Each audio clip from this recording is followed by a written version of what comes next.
wag po tayong magtataka kung sa mga darating na linggo o mga darating na buwan ay may mapapalitaan tayong mga vlogger na lumulutang-lutang sa kanal, lumulutang-lutang dyan sa Ilog Pasig.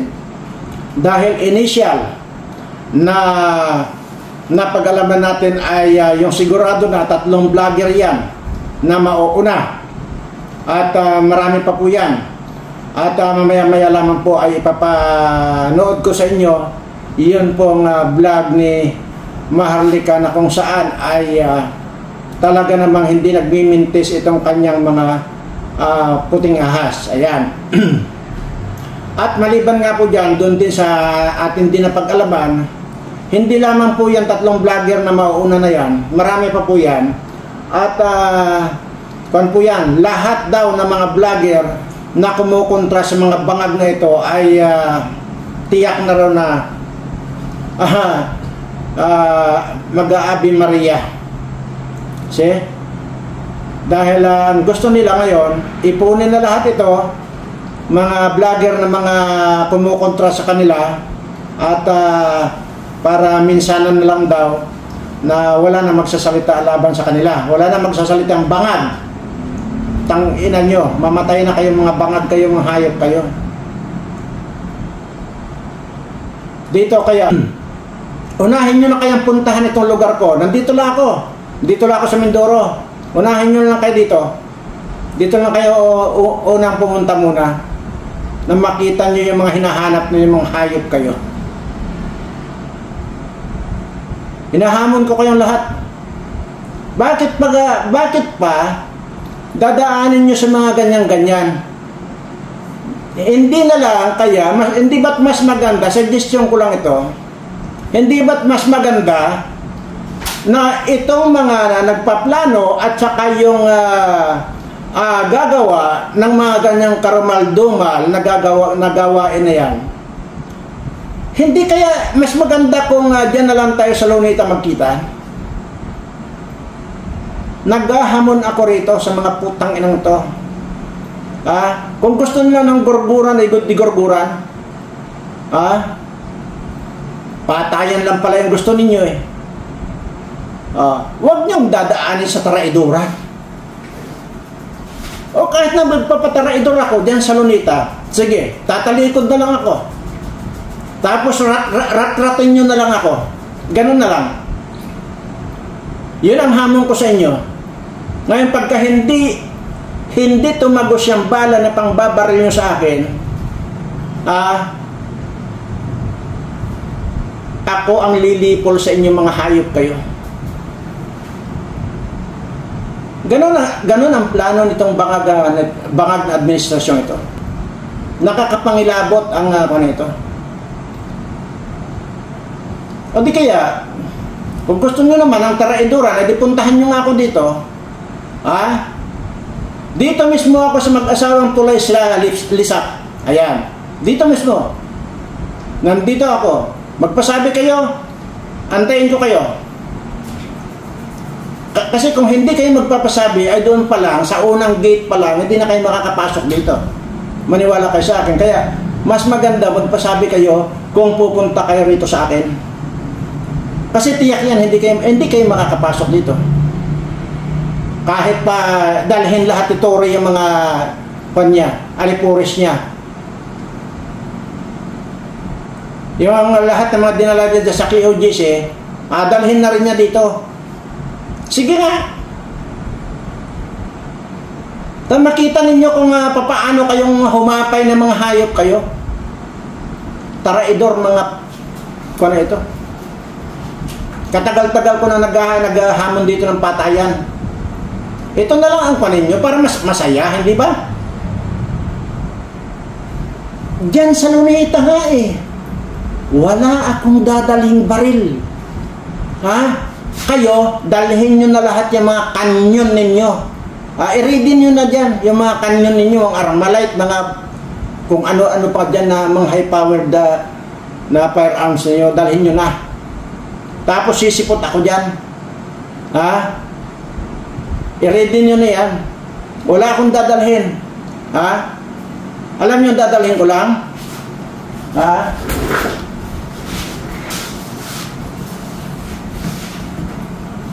Kaya nga ito, katagal-tagal ko nang nag-aamon dito eh. Tanginan nyo.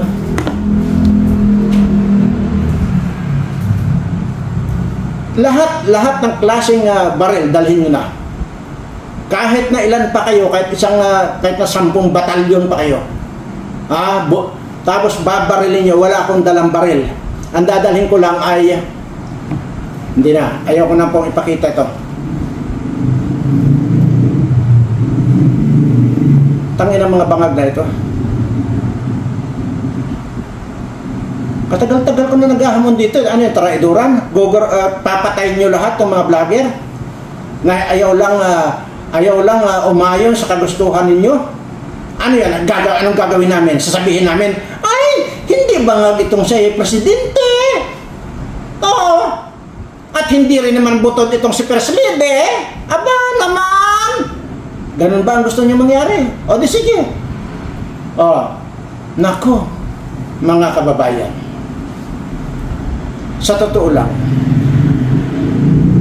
napakaganda itong First Lady natin. Yung sinasabi ni Dirana na butod itong First Lady natin. Hindi butod yan. At hindi rin mukhang tarsier yan. At hindi rin mukhang aswang yan. Katunayan, napakasiksi nitong si First Lady.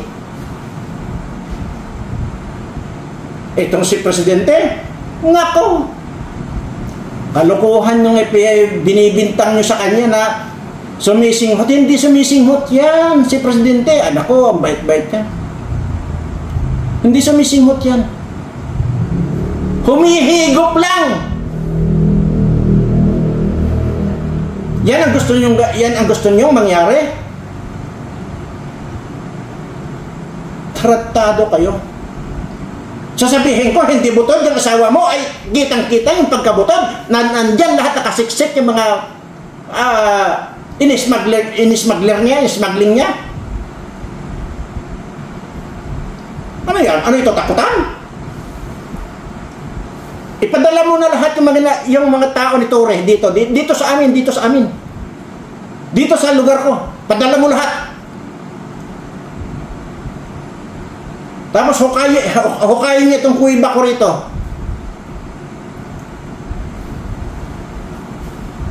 Pag hindi umuwi dyan sa Manila yan na nakakahon. Buisit kayo. Ito po, para lang po mapanin nyo. Doon po sa mga vlogger, mag-ingat po kayo. Mag-ingat po kayo sa yung mga vlogger na yan dahil hindi lamang po ito, yung naunang tatlo. Papatayin na po nila ito. At uupiran muna nila ng ayon. Hindi ako... ito na lang ang pakinggan ninyo para wala tayong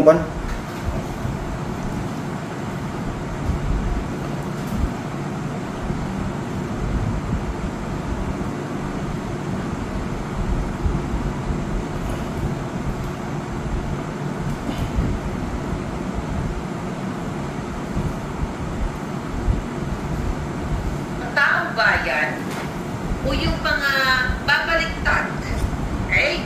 Yung mga kinakausap na ngayon, okay?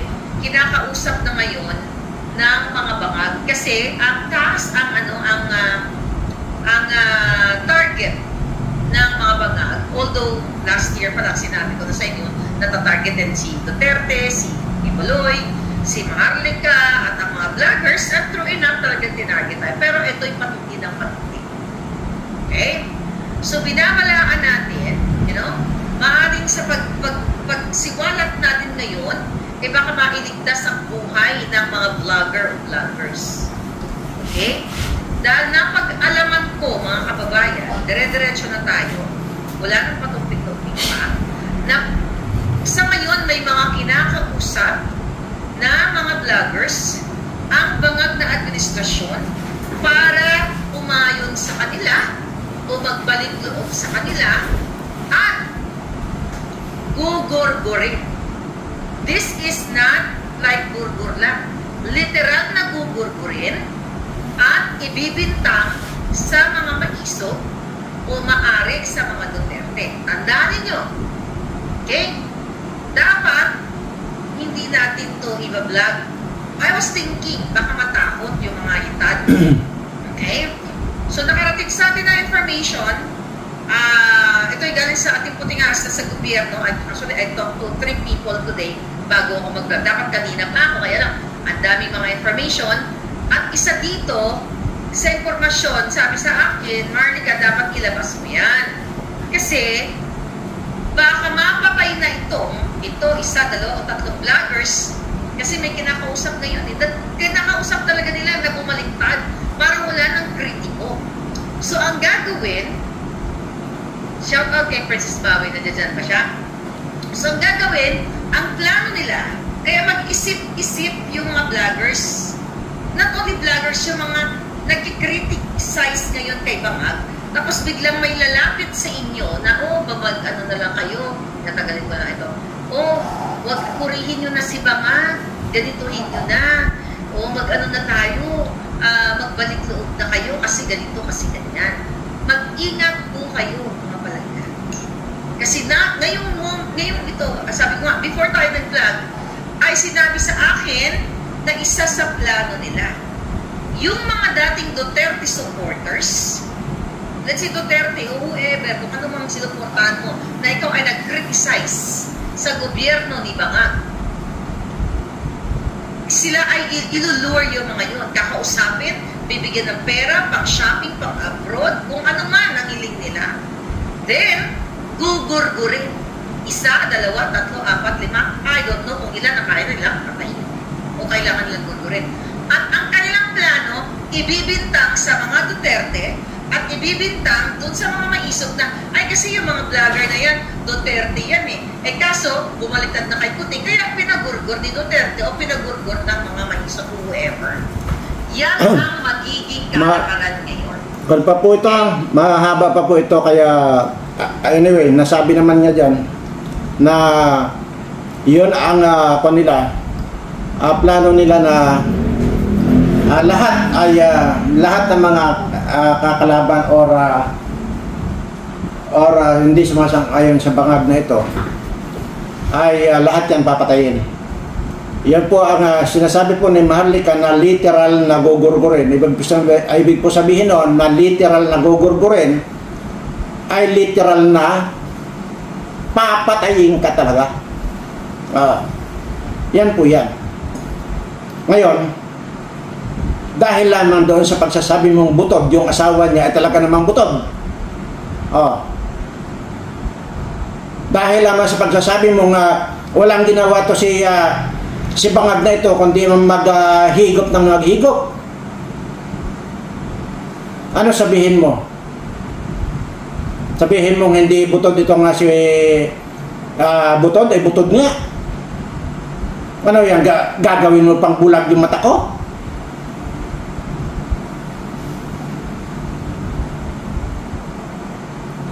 Ito yung gobyernong napakapanto. Di ko alam kung ano ang nakakasapi rito, kung nasapian na ba talaga ito ng kung hindi ko alam kung satanas ba o demonyo ang sumapi rito sa hayop na ito. Hindi ko maintindihan. Hindi na tao ito eh. So, wag na kayong wag na kayong magtaka mga kababayan kung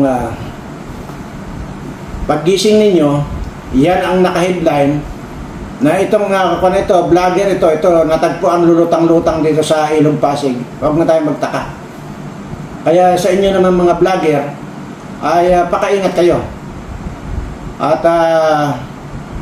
hindi ko naman kasi pwedeng i-share itong hawak ko rito ay sa inyo para pwedeng may panlaban kayo. Ang sinasabi ko na nga lang po rito, kaya nga naghahamon na lang ako rito ng patayan. O total ako lang naman mag-isa. Sinasabi ko nga lahat ng mga pumunta dyan sa KOJC di pumila dyan sa Lunita. Nakapila, nakatutok sa akin, mga baril nila. Ang tanong diyan,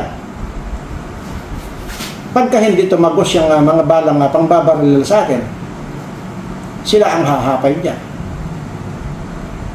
Ganun lang. Or either hindi ako gaganti, kaya lang may pustahan tayo. Laging may pustahan ako.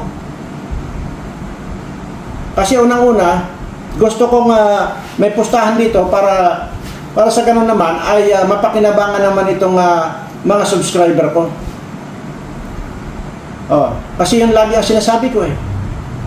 Ultimong sintabos na makukuha ko sa anumang pustahan na labanan, lahat yan mapupunta lahat sa mga subscriber ko.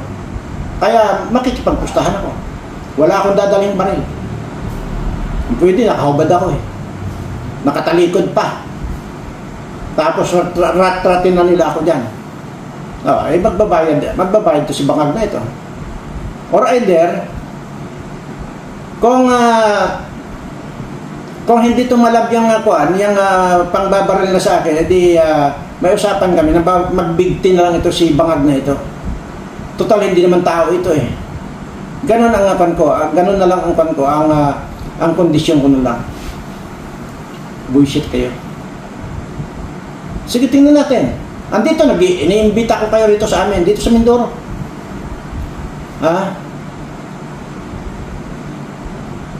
Iniimbita ko kayo rito.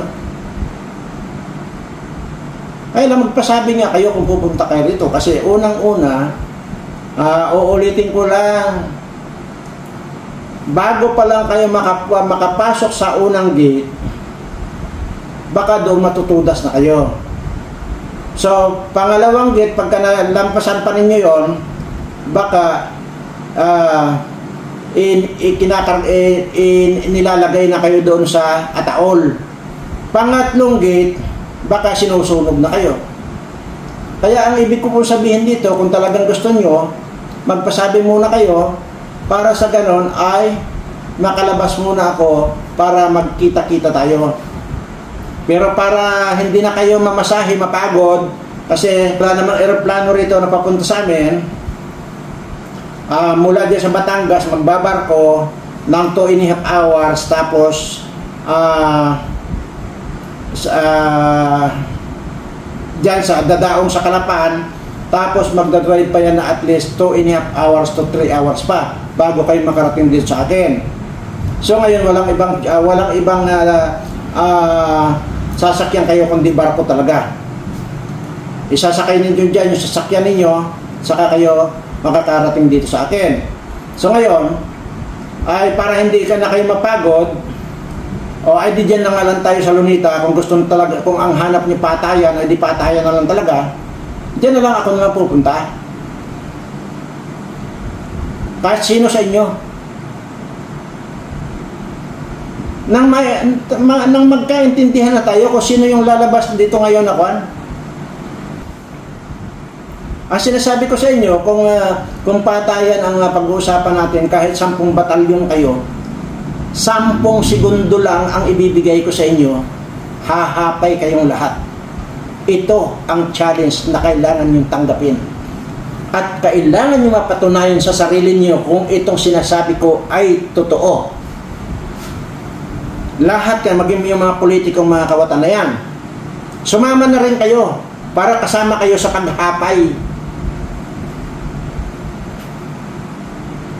Hinahamon ko kayong lahat. Dito patunayan nyo, pag hindi humapay sa akin, yang haharap sa akin, kung kahit ilan man yan, ilang libo man yan, pag hindi ko napahapay ng 10 segundo, ibig sabihin, talo ako. Ano pang ibig sabihin? Sinungaling ako. Ngayon, subukan ninyo na magkaintindihan tayo. Sawang-sawa na ako sa kahayupan ninyo, tapos ngayon magbablog lang sila at para lang masabi lang na butod yung asawa mo, magagalit kayo ngayon at papatayin nyo na itong mga vlogger na ganito. Sino ba ang nagsasabing butod? Wala naman akong naririnig dyan sa mga vlogger na nagsasabing butod yung asawa mo. Siguro ako ay talaga naman butod. aring si First Lady ang siksi. Ala naman. Itong mga vlogger na are, ay kung makapanglait dito kay Tarsier, ay ganun lang. Huwag kasi kayong magsasabing Tarsier o di kayo butod ay First Lady para hindi kayo hinahanting ng mga are. Sabihin nyo kasi ang siksi-siksi. At saka itong si Bangag, hindi naman yan sumisinghot, kundi yan ay humihigo.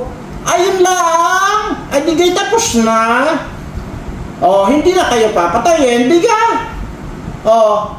Hayaan nyo na ako na magsabing butod itong Tarsier na ito. Itong demonyetang ito.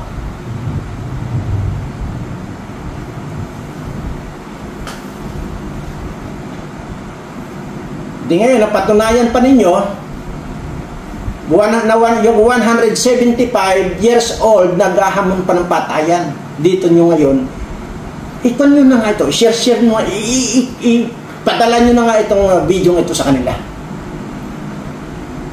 Maging dito sa mga politikong mga kawatan na ito. Sumali na sila. Para sa ganun, one time na pahapayin ko itong mga ito. Tingnan nyo pa, mayroon pa nga congressman dyan na nung mga nakaraang araw ay nakumatos. Pagkatapos nakumatos, habang kumatos itong congressman na ito, ayun, nagpapatsurba, nagpapadapa sa kanilang kapitbahay ang nakumpare nila itong asawa nitong congressman na nakumatos. Yan ang sinasabi ko.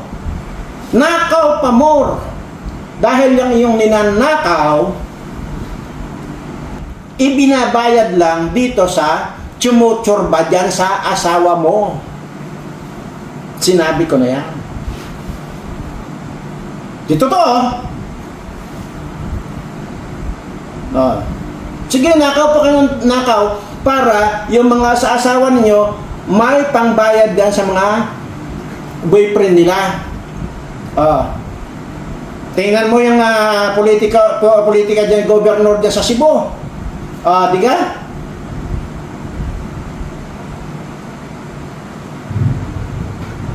Mario Joseph. Yan ang sinasabi ko sa inyo. Ang makikinabang dyan, yung magiging asawa or magiging boyfriend ng mga kasawa ninyo, yan mga ninakaw ninyo. Tandaan nyo yan. Anyway,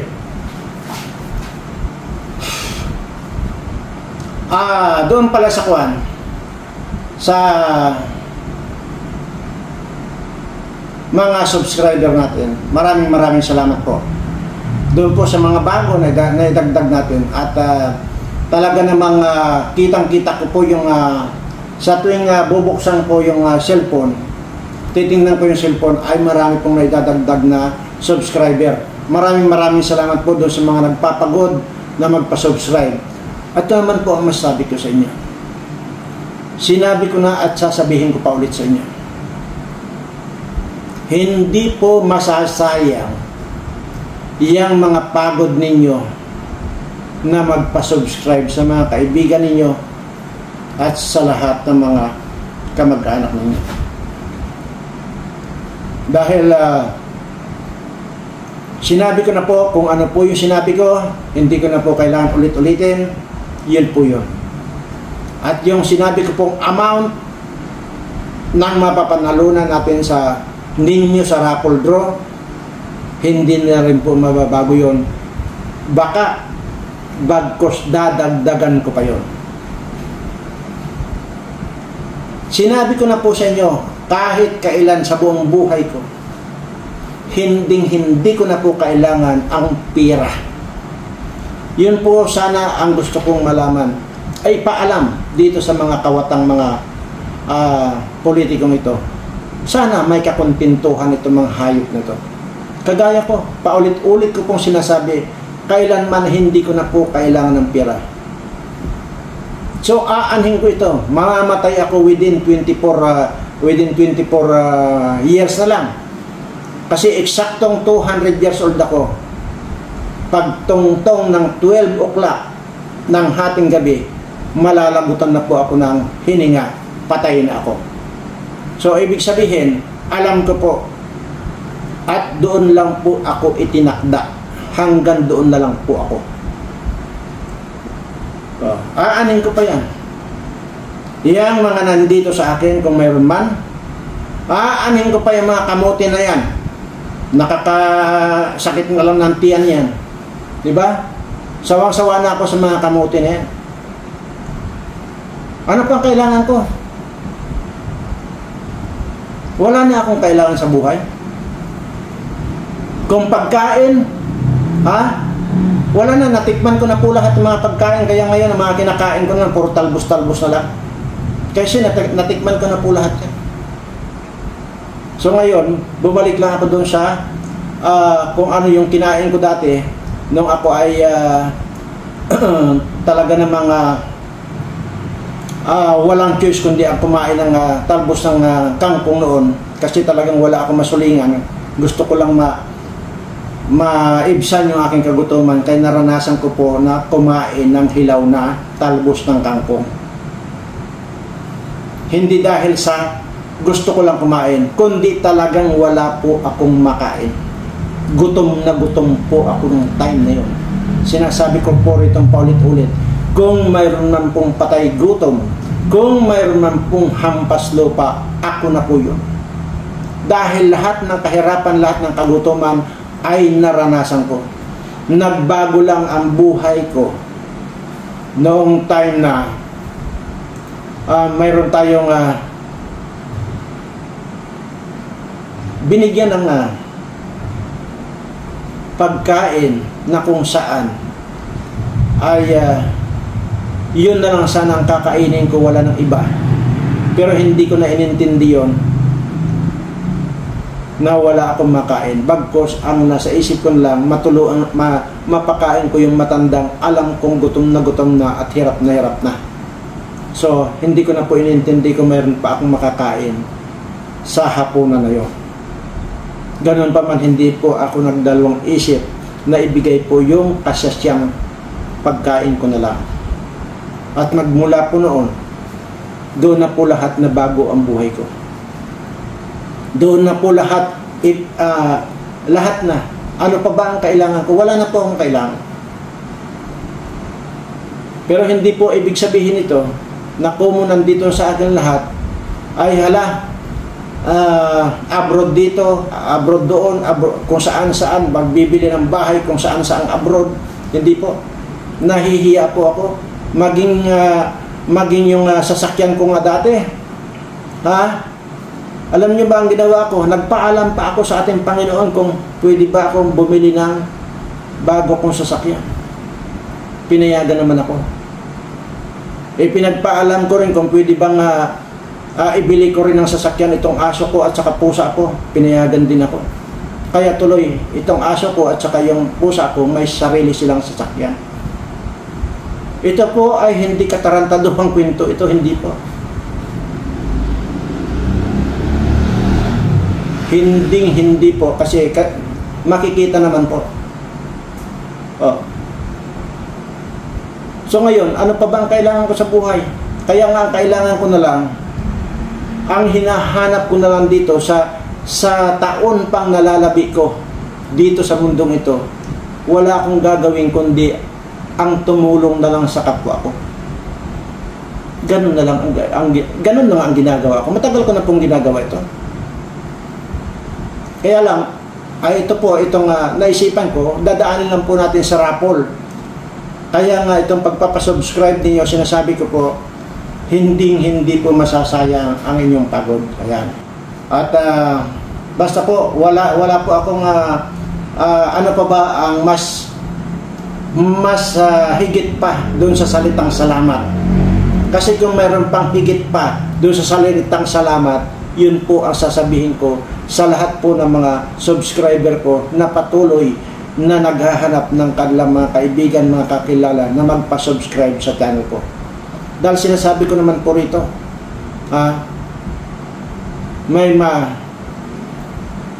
sige, wag na nga lang, puro daldal lang. At baka maakusahan pa tayo rito ng puro daldal lang. At yun po, at pakaingat lang po yung mga vlogger na lalo na po itong mga nandyan na mismo sa listahan. Actually po nagkalat na po yan. At hindi lamang po yan, marami pala yan mga listahan. Nakalista na raw po yung mga vlogger na gusto tudasin na lang lahat itong mga vlogger na kumukontra sa kanila. Ayan. So sige. Edi kung ganun pala ang gusto nilang tudasan, edi tudasan. Gusto nila ubusan kami ng lahi. Eh ako naman wala na akong lahi. Ha? Dahil siyempre mga kamag-anak ko nagkandamatay na rin. Sino ba naman hindi magkandamatay? Yung natitirang 175 years old, expectin nyo pa ba? Mayroon pa akong mga kamag-anak noon? Wala na. Ay yung mga nagtatanong, yung katunayan daw at yung birth certificate, hayaan mo, malalaman mo rin yan at makikita mo rin yan balang araw. Dahil wala namang choice kundi talagang dito ang bagsak ninyo lahat sa akin. Yan ang tandaan ninyo, walang choice. Dahil dito sa mga nakikita, isa pa yan, marami pa akong i-discuss yung mga tax na yan, lalakihan palalo ng tax. Kaya nga sinasabi ko, dito nyo na makikita ngayon kung gaano na naghihingalo ang bansa natin. Dahil dito, kung ano-ano na lang nasisilap nila na papatungan nila ng mga taksya na kung ano-ano pa. Anong expect nyo? Lalo pang magmamahal ang mga bilihin. Paano pang maka-afford itong mga kababayan ko na ngayon pa nga lang wala nang masaing. Dito niya po makikita na talagang na naghihingalo ng bansa natin. Kasabay niyan, kahit pa may kahit pa may kaunti ka ngayon, mauubusan ka. Maniwala ka. Dahil lahat yan, pamahal ang bilihin kasi nga, pataas ang tax. Kaya ang magsasuffer nito, itong mga nasa mababa nating mga kababayan. Yun ang nakakasakit ng loob. Kaya sana tanggapin nila yung hamon ko na magpapatayan kami dyan sa Luneta para sa ganun ay kahit paano ay maibsan man lang ang kahirapan dito sa atin. Tuloy lang po yung pagpa-subscribe sa Birana Live Studio TV. At doon po sa inyong napasubscribe, sabihin nyo rin po na sila mismo ay mag-send dyan sa ating messenger, dyan sa Tarek Hasan Mirza na yan. Sila rin po, para sa ganun ay masali rin po sila doon sa ating paparapol. At kung doon po sa nabanggit ko at ayaw ko na pong ulit-ulitin, malamang po dadagdagan ko pa po yun. So kasi gusto ko bago nga ako malagutan ng hininga ay gusto ko ma-distribute na ito para ibig sabihin tuloy-tuloy na yung pag-akyat ko sa langit kung sakasakali. Kasi pag hindi ko pa ipinamigay ito sa inyo yung pang isipin ko, baka biglang bumaba na naman ako. Kasi kung inyong natatandaan ay minsan na rin po ako namatay. Yan na nga, 1 linggo na ako sa morgue ng isang hospital. So, baka malamang kaya nabuhay ulit siguro ako dahil dyan sa mga yan. So, kaya ngayon wala na akong ititira. Lahat na ibibigay ko sa inyong lahat. Para, wala na akong isipin pang para balikan pa yan. Muli po ay tinataas ko po ang aking mga kamay sa lahat po ng aking mga subscriber na may mga sakit at may mga problema sa buhay. Sana po, i-grant na ng ating Panginoon na ngayon mismo ay tanggalin na yung inyong mga sakit sa inyong mga katawan. Maraming salamat. At siyempre po, wala naman akong pwedeng sabihin sa inyo maliban sa mahal na mahal ko po kayong lahat.